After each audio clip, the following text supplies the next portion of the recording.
Bir күні үндемей отыруды үйрендім.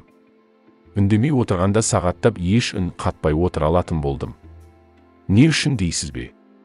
Өйткені сол кездегі кішкентай әлемімде әкеммен тек қана осылай бір-бірімізді түсінетінбіз.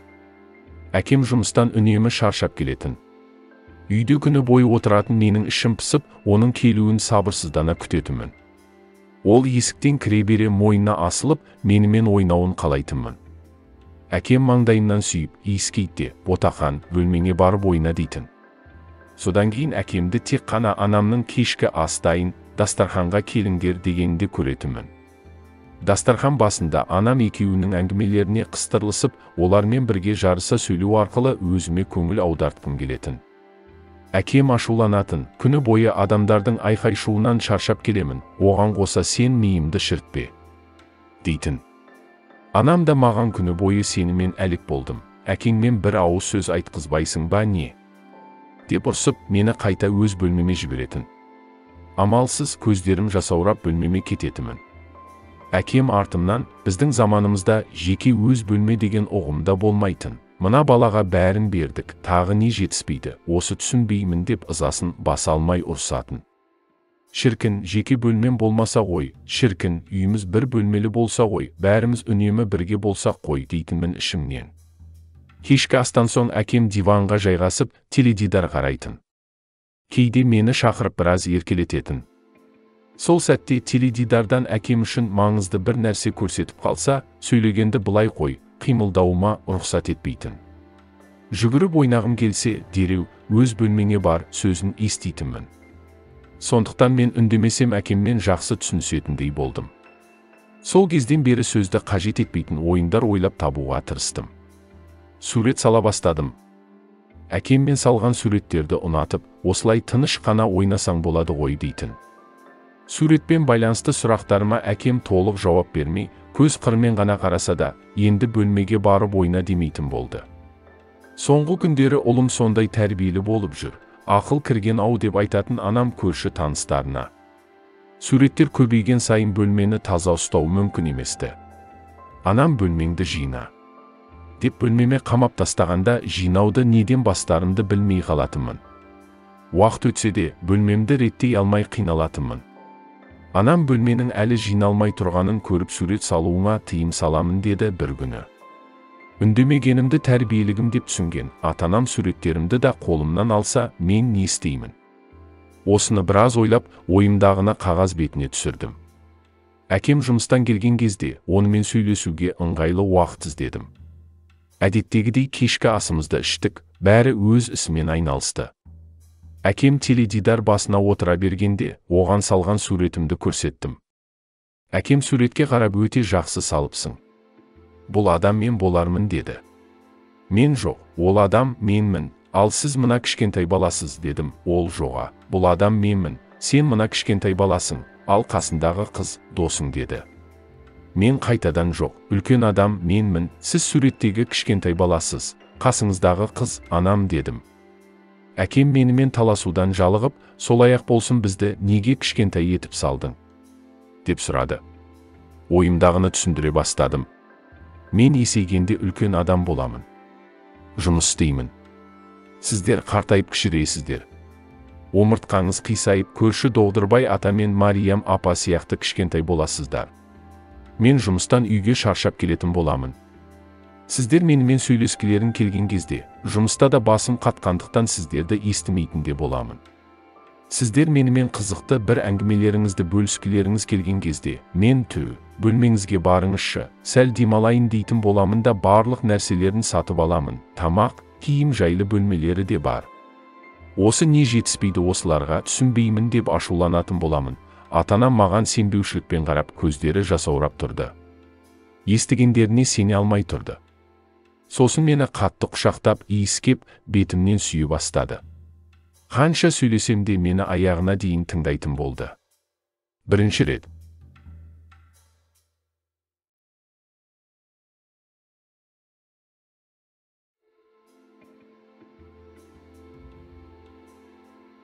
Бұл оқиға Қытайда болған екен. Бір ауылда өте кедей, әрі кәрі кісі болыпты. Жаңағы кедейдің ақ тұлпары болған екен.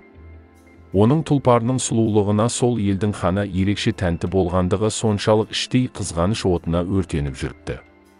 Хан кедейге алтын мен ақша берем деп қанша жалынса да, қария атын сатпапты. Бұл ат жай ат емес, мен үшін таптырмас дос. Досты сату мүмкін емес деп көнбейтіндігін білдіріпті. Бір күні таңертең ат қорада болмай шықты. Мұны естіген көрші қолаңдары ақымақ екенсің. Ханның талабын орындай салғаныңда мұндай болмас еді. Ол сенен қалай алам десе де алады ғой. Ең дұрысы тұлпарыңды ханға сатқаныңда алтынға батар едің. Енді не болды? Атта ақша да жоқ деп ұрысқан екен. Қария, асығыстық жасамаңыздар деді де, сөзін сабақтап, біз қазір тек аттың жоғалғанын ғана білеміз. Мұның соңы немен бітері әлі бізге белгісіз. Бар болғаны осы. Анау еді, мынау еді деп, әр түрлі жаққа қарай тарта беруге болмайды, дегенде ауылдағылар қарияның берген жауабына күліп үйлеріне тарады. Арадан 15 күн өтпей, ат қайта оралды. Сөйтсе, ешкім оны ұрламапты, тауда жүріпті. Тұлпар үйге қайтарында өзімен бірге тағы 12 жабайы атты ертіп алып келіпті. Ауылдағылар мұны көре салып, анадағы әңгімелер үшін қариядан кешірім сұрапты.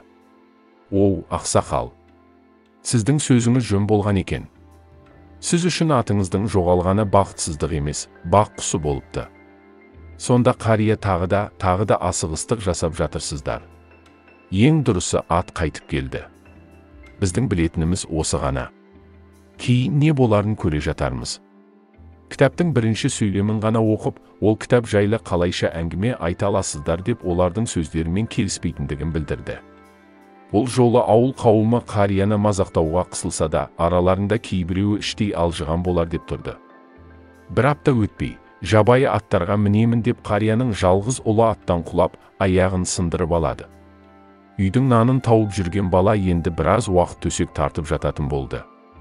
Ауылдағылар, сіздің анадағы сөзіңіздің жаны бар екен. Бұл аттардың кесірінен жалғыз ұлыңыз төсек тартып жатыр. Одан басқа ешкіміңіз де жоқ. Жағдайыңыз бұрынғыдан да мүшкіл күйге түсетін болдыңыз, деп жандарының ашып тұрғанын білдірді.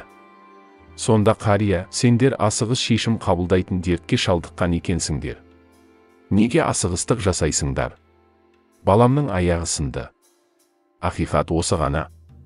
Қалғанның бәрі сендердің ойларың. Өмір осындай кішкентай сынақтардан тұрады. Ертең не болары бізге беймәлім деп ашуланғандай болды. Бірнеше аптадан соң елді дұшпан әскерлері басып алды. Хан жас жігіттердің бәрін әскер болуға шақырды. Қарияның аяғы сынған ұлынан басқасының бәрін әскерге алып кетті. Ауылдағылар не істерлерін білмей қатты абыржыды. Өйткені шайқасты жеңіп шығу мүмкін емес, кеткен жастардың қайтып оралмауы айдан анық еді. Олар тағы да қарияға, айтқаныңыз рас болып шықты. Аяғы сынық болып жатса да, ұлыңыз қасыңызда. Біздің балаларымыздың қайтып келе алмайтындары анық деп мұңдарын шағады. Сонда көпті көрген қария, әлі де асығыстық жасап жатырсыздар. Алда не күтіп тұрғанын ешкім біле алмайды. Біз тек қана менің балам қасымда, сендердікі әскерде екенін білеміз. Мұның қайсысы бақыт, қайсысы бақытсыздық екенін айта алмаймыз. Ғибрат, асығыстық жасамаңыз. Өмірдің кішкентай ғана бөлімін көріп, болашақ жайлы болжам жасап шешім қабылдамаңыз. Шешім ақылдың тоқтап қалуымен пара-пар. Шешім қабылдасаңыз, ақыл әрі қарай ойлауды тоқтатады. Осыған қарамастан ақыл адамды бір шешім қабылдауға үнемі итермелеп тұрады. Өйткені үнемі бір нәрселерді ойлау адамға қиын. Алайда бұл жол ешқашан бітпейді.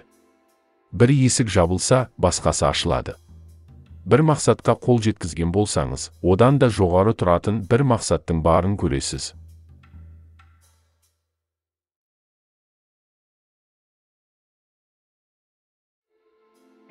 Қытай астанасы Пекинде Лулу есімді қыз тұрмысқа шығып, енесінің үйіне көшіп барады. Ол енесінің үйінде біраз күн жүргеннен кейін енесімен бір шаңырақ астында тұра алмайтынын сезеді. Өйткені екеуінің мінезі үйлеспей шығады. Келін не істесе де енесінің көңілінен шықпайды. Мынауың дұрыс емес, ананы шала істепсің деп, тырнақтың астынан кір іздеп, жақтырмай ұрыса береді.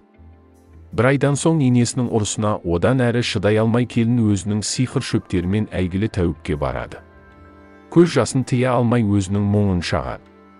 Сөйтіп мұндай жолдан шығудың жолын тек қана енесін өлтірмей тынбайтындығын да жасырмайды.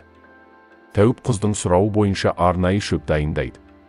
Осы шөпті 3 ай бойы енеңнің тамағына күніге 2 рет қосып тұр.